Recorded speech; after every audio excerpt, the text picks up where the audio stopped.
फिजा, तुम जाके यासर के लिए पानी लेके आओ। और यासर, तुम मुझे बताओ कि मसला क्या है, मुझसे डिस्कस करो ना। अंकल, बहुत माजरत के साथ आप हमें यहां से जाने की बस इजाजत दे दें। मैं यहां से कहीं नहीं जाऊंगी यासिर। आपके जहां सींग समाते हैं ना, बखुशी चले जाएं आप। ठीक है, ठीक है, तुम रहो यहां पर हंसी खुशी। मैं यहां से जा रहा हूं। यासिर, यासिर,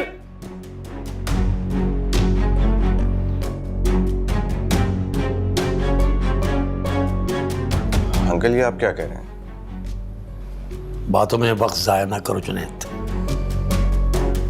सवा को अभी ले जाओ फौरन यहां से। लेकिन अंकल, ऐसे कैसे? और फिर आंटी। अबू ठीक कह रहे हैं जुनैद।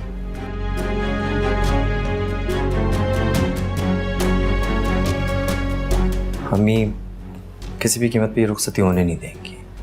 अभी उन्होंने खुद को कमरे में लॉक किया हुआ है, बेहतर है कि सबा की रुखसती कर दी जाए।